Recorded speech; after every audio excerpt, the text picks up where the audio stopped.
So, my name's David Romanelli, and you see Josh Harand and Ian Lopatin, and we are here today for a celebration of magic. And just wanted to tell you a little bit. I'm just going to do a brief introduction, and then Josh and Ian and I go way back, and it was probably a year and a half ago that Josh shared that he had his diagnosis, and Josh, Ian, and I think got even closer over that time and have really formed a special bond. And right in the middle of our getting closer, my daughter who's 3, was diagnosed with leukemia. So as you can imagine, it was kind of an eerie coincidence that all this happened. And so we had one of these celebrations back in May, and so much has taken place in all of our lives since May, and we wanted to come back together again today. And Josh had this idea of coming together with the theme being magic. So I'm going to pass it over to Ian Lopatin, who's going to get things started here. So Ian, you can go ahead.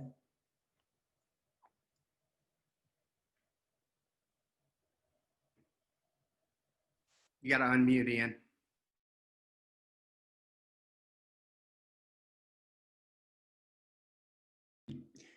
Ian, if you want to go ahead and start, you're on mute though. Okay, perfect. I was muted, thanks. So, hi everyone.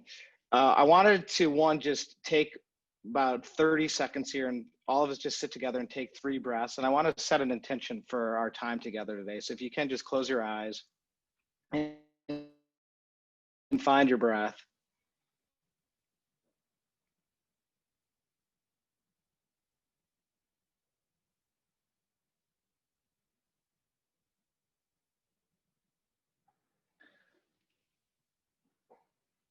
And just come back into the Zoom room.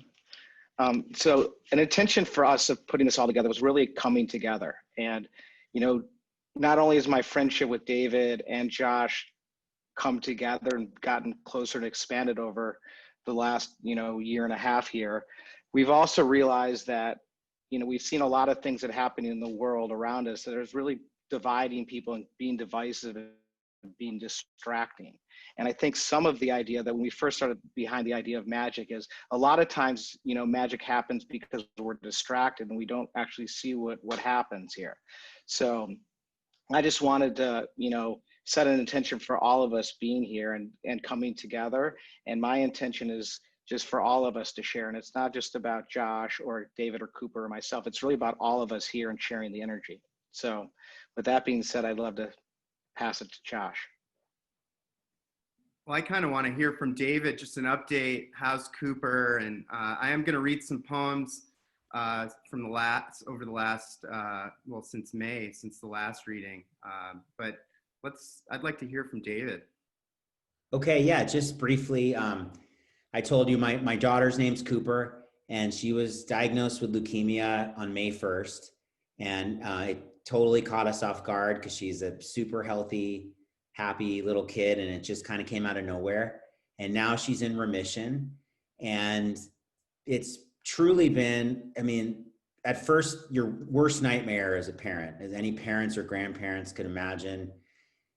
But it's proven to be kind of a magical blessing because it's brought my whole family closer and in the most miraculous ways. And it's allowed us to focus on what's really important in life and forget about the things that aren't. And it's just like the ultimate wake-up call when you're facing your own child's mortality.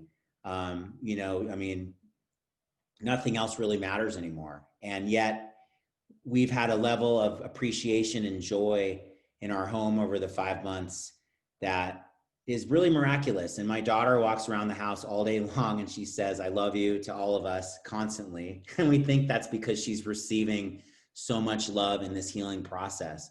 So what Ian just said is that there's so much division in our world right now, and everybody feels this like it's us against them, blue versus red.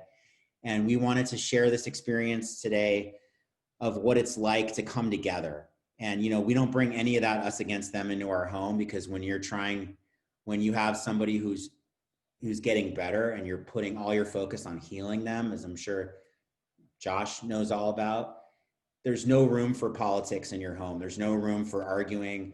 There's no room for getting mad at each other. It's just as much love as you can. Bring it all together and let's get through this. So I hope that you can get a little taste of that today in Josh's poetry. And Josh, I invite you to take it away.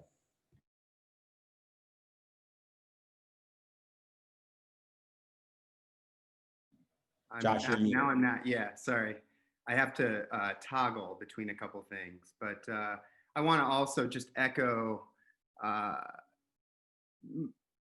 Ian and David. I'm so grateful. The first reading really was I would call it mystical. I did not expect that. I was really nervous. It was the first time I'd shared any work publicly. David and Ian really pushed me out of my comfort zone, and I realized it was as much about me as about others coming together. And I felt that love from so many people on this call, Ian and David. And it turned out to be, I think, a pivotal moment for me. It was when really I was very discouraged, and some acts of magic got me to Houston and to MD Anderson. And the poems I'm going to be reading today are since that time, and they encompass a lot of different magical moments, including some tough, sad moments, because there are layers of sadness. So I apologize I don't apologize. I may break up a little bit emotionally, and usually I have my wife here to bail me out, and I don't. So with that, I'm going to get us started with a poem that I actually wrote in the airport as I was leaving Houston. I had taken pretty copious journaling notes of almost every day of the first year. So this was day 365, and I kind of ended that, and I'm working on a little book about that. But this is called New Beginning. Day 365 ends in an airport, in a new city of hope. This end, a new beginning. Nothing wrapped with a bow, no surprise miracles, a damaged package not to be returned. That's life, really. Like skating on ice, missing a blade, I balance better looking up. So the next two poems are written in northern Michigan at what I think is the most magical place that I've ever been to and experienced. And a lot of people on this call know about this place, Walloon Lake. We have a family cottage that's been in our family almost 50 years. A lot of you have been there. So if you've been there, I really kind of was drawn to this one place. I usually am drawn to this place, like on the hammock or near the hammock. And I wrote these two poems there, one in celebration of a tree. Encore from the top of aspens. We can't help but clap. Our verdant hands wave in the wind. A small symphony stands in ovation over water. Ours is an open treasure of dancing coins, a wind ensemble assembled to honor the unsung in this exalted whisper. We applaud in awe. Brave roots are subterranean heroes, holding our trunk in humble silence. Our branches bear the weight of the wind, so we may sing to the sun.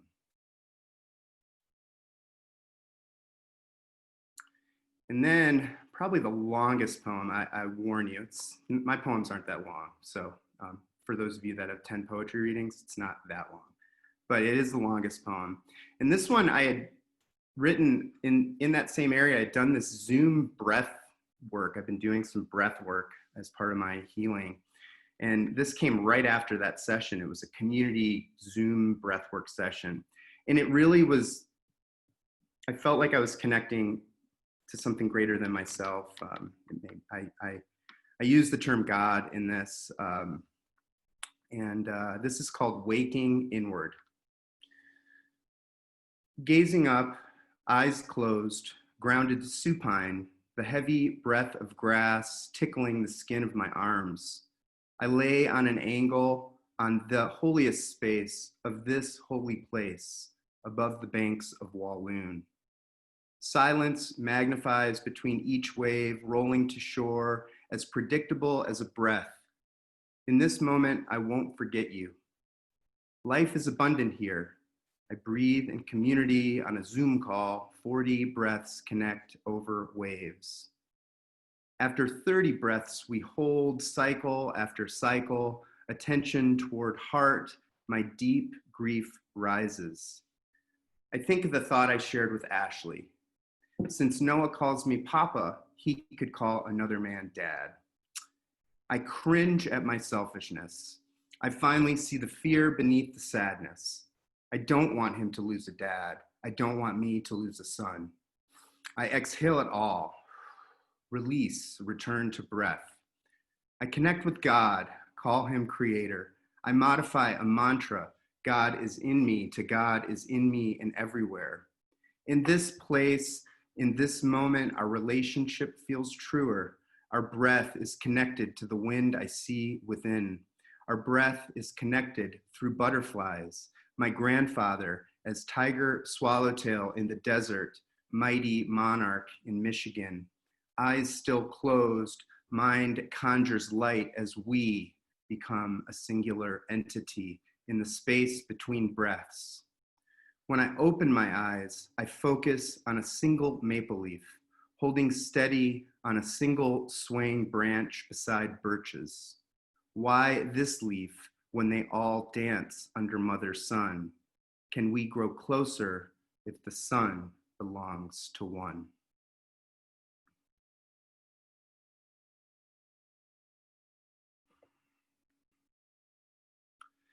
So now we come back to Tucson, very different flora and fauna in Tucson. And I was driving my kids home from my friend Graham's house. There's been people that have just stepped up. And one of the ways people have stepped up is kind of allowing me to show up in their house with my kids when my wife is studying.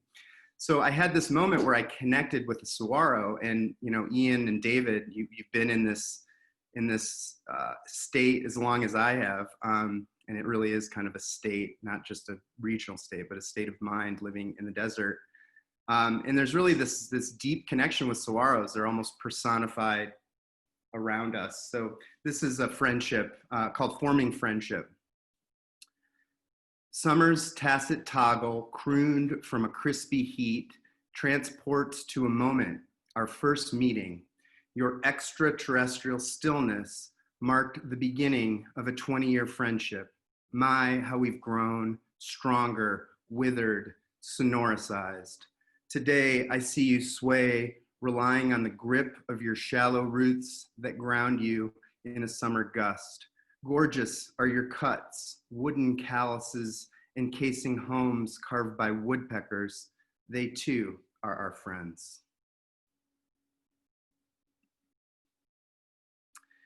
And then another poem about a tree. I have this enormous eucalyptus tree that kind of overshadows my backyard. There I spent a lot of nights out there taking all this in. And this is a poem inspired by that tree. Listening in tongues. Eucalyptus, you wave in a confused wind, speaking in tongues. Confident fluctuations curated for a heart that disappears in your lulling hover. Thirsty as a bee dazed in an August desert, I bow to you, plea to your bending branches, delicate dancing snakes, the earth firming in your shadow. So, David, one of the things, David's going to read a poem. This summer in particular, there were just these events, the environmental disasters, the fires out west really moved me. The murder of George Floyd and the subsequent responses and reactions to that in my own difficulty processing that. I was trying to come up with words or even a poem, especially with the George Floyd murder. I couldn't do it. I tried. My teacher Eleanor knows I tried unsuccessfully, because it's really hard to put words into that. But I did write a poem later that I think captures it. So the next few poems are gonna, I think, reflect some of the more broader social upheavals and environmental problems that we're facing, and that's something that we're all facing. So I hope you can get something out of it as well. So this first poem is called Entropy, and then David's going to read a poem after that. Entropy. The voices echoing in the margins, screaming confident gibberish from a brittle plank. Their venom expands into a familiar, spacious tightening of the heart that poisons the mind, or is it the mind that poisons the heart? They drink caustic lies, spit white darkness, corrode a shrinking gray pillar on a moving fulcrum. One won't widen a wingspan perched on the fringe of a flimsy wafer, nowhere to fly without a view. I want to say, let's mix the paint. I want to say, let's level the ground beneath the pail. I want to finish the poem with a tidy metaphor, seal up my dissonance with a coat of primer. Let's turn pale dark matter into light. Let's dilute the diluted. But words disappear in the paint. And when the pale needs to be, but words disappear in the paint when the pale needs to be stirred. The poem can end while the world still spins. That's the beauty of a poem. The poem can end while the world still spins. David? Yes, Josh, that's amazing. And it kind of was releasing some pent up emotions that I think I've been locking up. So one of the things that when I read Josh's poems, it takes you to a different place in your mind. And the poem that I'm about to read, when I read it a couple of times and reflected on it, it reminded me of an experience that we've had over the last 5 months. That was the most challenging experience, is when my daughter was in the children's hospital for 18 nights. And it wasn't because anything was like dangerously, life-threatening going on. She just had what's called low counts. And so they don't let her go home until her immune system is back up to a certain level. So if you can imagine being stuck in a small hospital room with a 3.5-year-old who's active and having tantrums and wanting to play, and you're so limited in terms of what you can do. And it really, at first I was just going crazy. And then I formed a much deeper and more soulful connection with her, because we were just stuck together. And once we got through the tantrums and the craziness and just griping at the doctors, and you realize we have to be here right now. And we got to know each other at a much deeper level. I think a lot of us have had that experience in the pandemic, being stuck at home with the ones we love. But it was also a great lesson, because when we finally got to go home, I was so grateful that we got to be stuck at home. So it just taught me a lot about really having to slow down and be present with your family, and how that's really a beautiful thing. And we don't need all these distractions, because that just gets in the way. So I wanted to read this poem because it made me think of those 18 nights. Spinning on an uneven axis. Won't stop, wobbly top, hobbling in, a slow spin, axis uneven. We wait, we wander, digital nomads, convening, quarantining, bushwhacking, a pandemic pastoral. We wait, we wonder, when might this wobbly top stop? And then what? Muddled voices, muffle life forces through masks. We breathe less oxygen. We hid behind our faces. Now our faces hide behind masks. We can break free, seek novel vistas over familiar horizons, harvest human contact, any human contact, herd and spread that bright red life. Let's fertilize these browning thoughts left in isolation. Let's ignite idle dust, ripen soul-starved soil for the top to drop and stop. Maybe then we may see the ground beneath our dreams.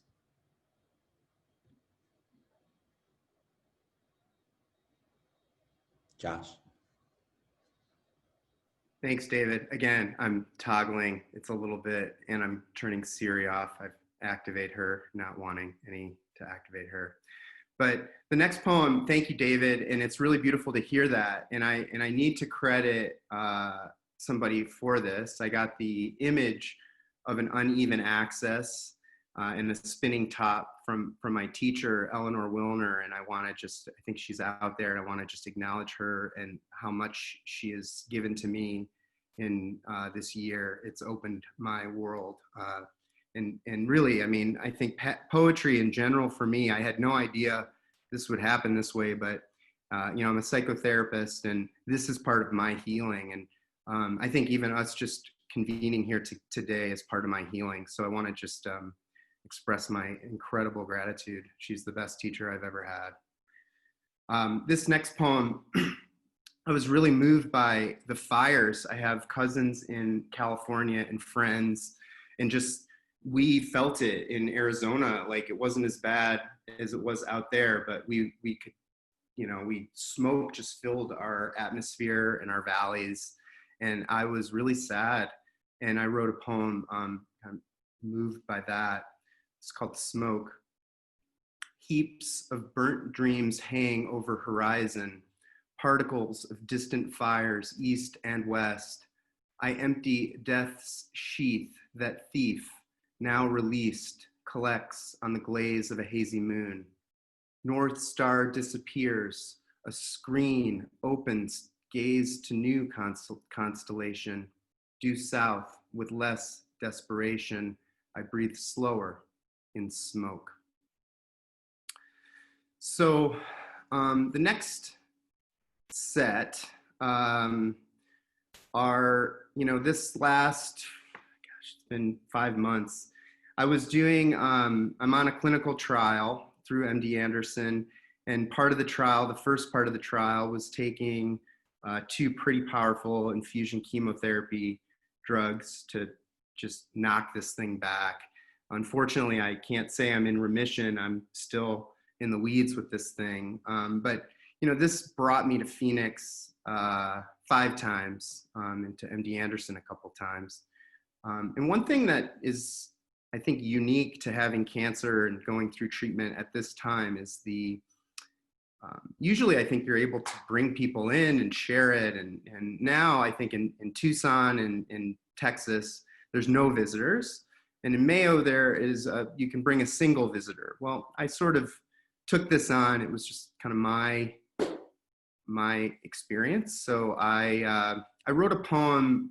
I wrote these series of poems during the week of the first week. So usually, and those of you out there that have experienced chemo, it's different, I think, for everyone, but that first week, it just knocked me out, and it affected me emotionally. And then for a couple weeks, I'd feel better, and I was on prednisone and all that. But so this is a poem that talks about, I think, kind of captures some of the loneliness of having treatment during a pandemic.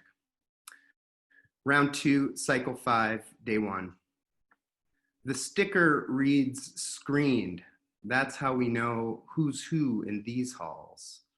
I am one in the herd, one of the screened. We see each other without eye contact. None of us imagined convening here, so we look up long enough to look down, turn our heads to the ground. The visitors, their stickers are blue. Their stickers read Thursday. They suffer too. I remember Thursdays as weekend appetizers. Thursdays these days, no longer those days.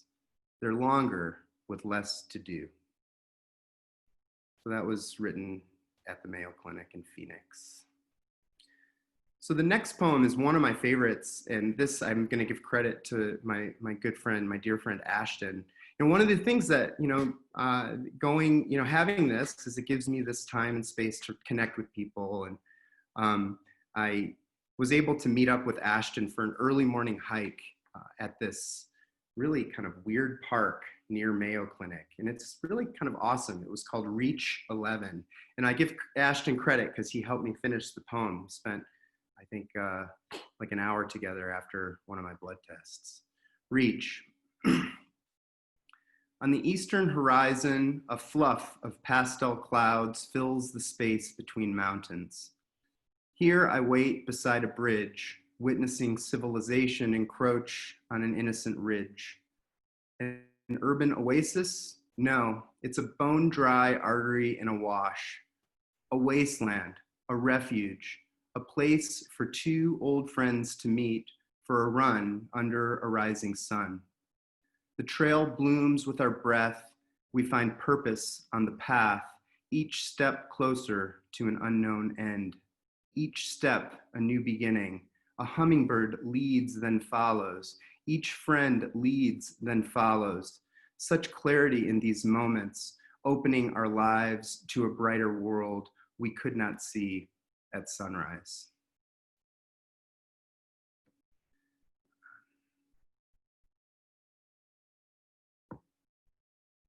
So we're getting near the end. There's two poems that, are sad, and I'm gonna read them or try to read them. But I think it gives you some understanding of how I'm processing. The hardest part is with my kids. Telling.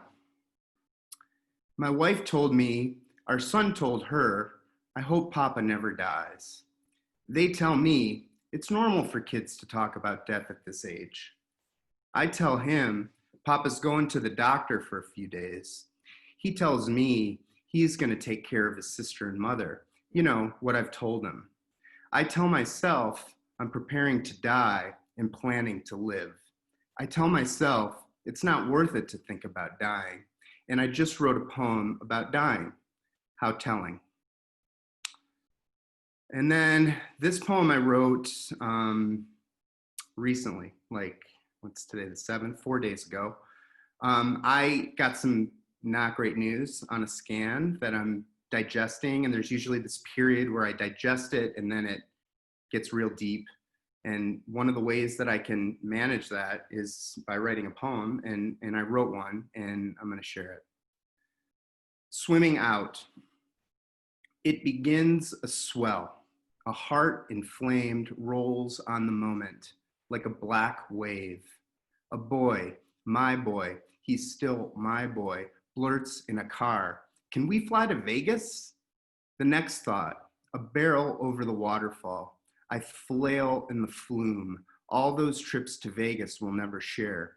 But that boy, that man will go to Vegas, wherein I'll stand or appear a faint filament. I had to lock my sister. The next set rolls in. Roller coaster, last car on the first hill. A sister, she's still my sister. We walk along the beach during sunset until I disappear into the bright trail between moon and earth if she squints long enough to see me. Okay, those were the ones I really didn't think I could get through, and I did. All right. You know, maybe Ian, maybe this is a good time for you to read the magic poem. And then I've got 2 more, and then we'll take it out. And then if people want to stay on and ask questions or just hang out, we can do that. How does that sound?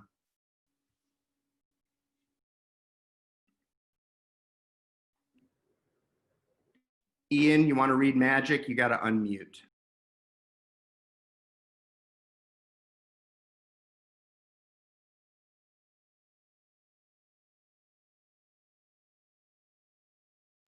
or I can read magic.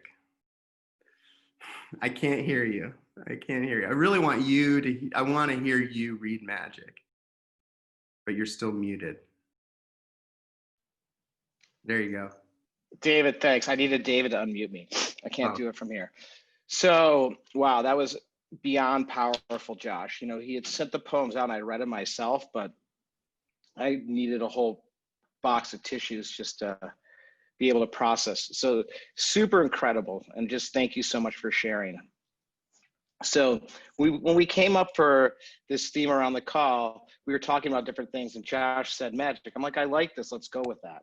And he wrote a beautiful poem. And this morning I was sitting down, I was thinking about what we wanted to share. And I wanted to share with you, I went to dictionary.com and I Googled magic and I got the definition. So there's a couple things. I'm gonna read the definition, I'm gonna read the poem, then I want to share something else.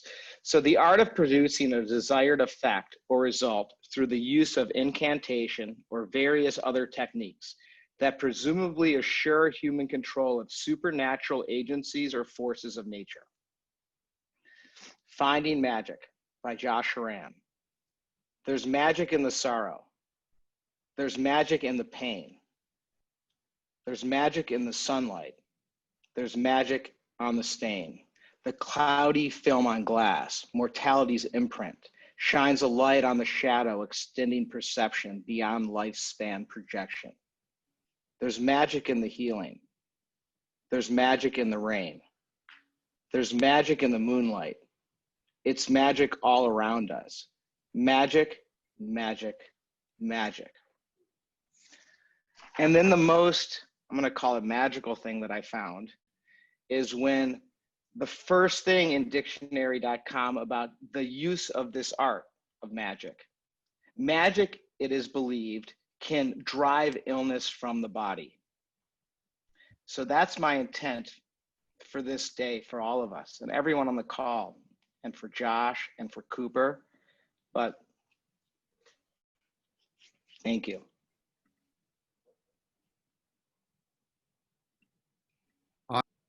Thank you, Ian. So powerful. You're such a good friend and an inspiration. So the last two poems I'm going to read today. One's a poem I wrote not less than a week ago. I've been thinking about souls and mortality. My wife probably I give her a lot of credit. She's putting up with, she's managing her own feelings around this, and then also managing me writing these things and bursting out into tears sometimes and everything. She's a rock and my hero. So this is a little thinking about souls. I was just thinking, where do souls go? There's so many soulful people on this call. So this is what I did with that. Where we may go. Each soul, an internet, ever expanding, a universe, a breath. Where does it flow beyond a lifetime? As white water mist in a river, as silent code? Or maybe it's dark matter, or maybe dark matter is bright light.